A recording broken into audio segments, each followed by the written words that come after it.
हेच तुम्हाला आठवत असेल, मी 2 तारखेला पण सोशल मीडियावर व्यक्त झालेलो आणि अनेक दिवस बोलतोय की 2 एप्रिलला टॅरिफ हे बदलणार आहेत असं अमेरिकेचे राष्ट्राध्यक्ष ट्रम्प यांनी सांगितलं होतं. खरं म्हणजे जेव्हा आपलं देशाच्या पार्लमेंटचं संसदेचं अधिवेशन चालू होतं त्याच्यात वित्तमंत्र्यांनी किंवा प्रधानमंत्री महोदयांनी स्वतः तिथे उपस्थित राहून टॅरिफच्या देशावर आपल्या काय इम्पॅक्ट होणार आहे हे सांगणं गरजेचं होतं, बोलणं गरजेचं होतं. आणि विरोधी पक्ष असेल, सत्ताधारी पक्ष असेल, सगळ्यांना एकत्र आणून, मला वाटतं सगळ्या पक्षांना एकत्र आणून आपल्या देशाला किती मोठं चॅलेंज आहे हे सांगणं गरजेचं होतं. पण हे चॅलेंज मोठं दिसल्यानंतर भाजपला एक त्यांची प्लेबुक आठवतं, हिंदू मुस्लिम, त्याच्यातच घुसले. आणि आज आपण पाहतोय जो फटका बसलेला आहे तो फटका साधारणपणे 26 लाख कोटीचा आजच्या दिवशी पडलेला आहे आणि हे वाढत जाणार. किती कंपन्या बंद होणार आहेत, किती लोकांचे रोजगार जाणार आहेत ह्याचा अंदाज तरी वित्तमंत्र्यांना आहे का, प्रधानमंत्री महोदयांना आहे का, या सरकारने घेतला आहे का, हा विचार करा ना जरा. मंगेशकर रुग्णालयाची आजची पत्रकार परिषद झाली त्यामध्ये आपण बघितलं डॉक्टर केळकर असे म्हणत होते की डिपॉझिट मागण्याची आमची पद्धत नाही आहे, पण काहीतरी राहू पेतू आले त्यामुळे 10 लाख बघा. एक तर पहिली गोष्ट म्हणजे बालकांच्या डिलिव्हरीला 10 लाख रुपये मागतात डिपॉझिट. हे चालू शकतं का कुठच्याही देशामध्ये? दुसरी गोष्ट म्हणजे पहिल्या दिवशीचं त्यांचं जे उत्तर होतं आणि काय समिती बसवली होती त्यातली आणि आत्ताच्या उत्तराची तफावत केवढी आहे. म्हणजे अशा हॉस्पिटलवर, दीनानाथ मंगेशकर हॉस्पिटलवर पुणेकर तरी विश्वास ठेवू शकतात का?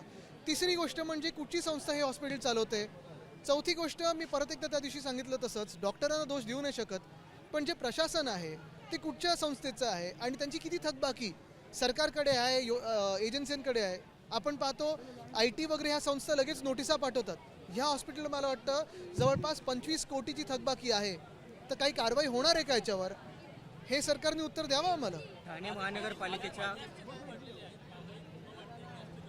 महागाई वाढणार, बेरोजगारी वाढणार, कारण आपण पाहतो हे सगळं टॅरिफचा जो घोळ झालेला आहे त्याच्यावर केंद्र सरकार उत्तर द्यायला तयार नाही. खरं तर बघा ह्याच्यात राजकारण पण सगळ्यांना सोबत घेऊन पुढे चला. ठाणे महानगरपालिकेच्या हद्दीत बेकायदेशीररित्या एक मिनिट. हां, ठाणे महानगरपालिकेच्या हद्दीत बेकायदेशीररित्या मातीची या ठिकाणी वाहतूक होतं आणि या विरोधात ठेकेदारांच्या विरोधात ठाणे महानगरपालिकेच्या हद्दीत अजून काय काय बेकायदेशीर होतं आणि जिल्ह्यामध्ये मला फडणवीस साहेब चांगली माहिती आहे. माहिती काढायला त्यांनी सुरू केलेलं आहे. आम्हाला पण माहिती आहे त्यांनी काय काय कुठून खोदून काढलेलं आहे आणि लवकरच हे बाहेर येईल अशी अपेक्षा आहे, कारण त्यांना स्वच्छ सरकार चालवायचं आहे.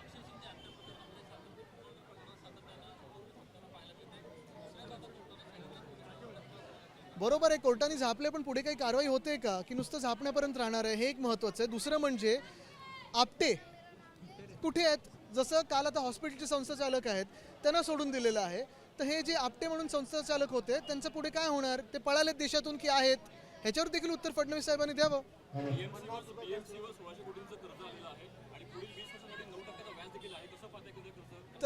तरी देखील ह्याच BMC मधून 5,500 कोटी MMRDA ला द्यायला लावलेत, अनेक असे पैसे द्यायला लावलेत, उधळपट्टी चालू आहे. पुढे कसं चालणार?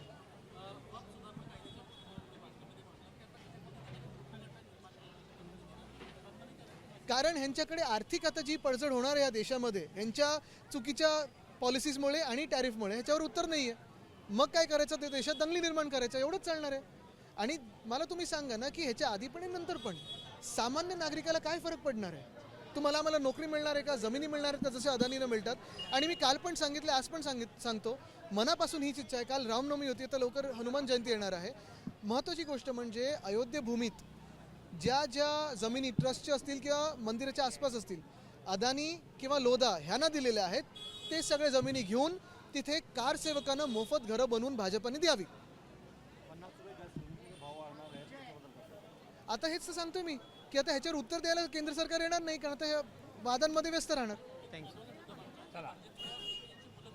हो, भाजपच्या नेत्यांची मुलं सगळे परदेशी आणि इकडे आपल्या कार्यकर्त्यांना आणि आपल्या कार्यकर्त्यांच्या मुलांना दंगलीत पुढे आणायचा हाच प्रयत्न चालतो. म्हणून मी त्यावेळी पण सांगितलं औरंगजेबच्या कबरीच्या वेळी की पहिलं त्या मुलांना सगळ्यांना बोलवा जे परदेशी आहेत, सगळ्या मंत्र्यांची मुलं तिथे आहेत, त्यांची यादी काढा एक आणि त्यांना बोलवा पुढे खोदायला.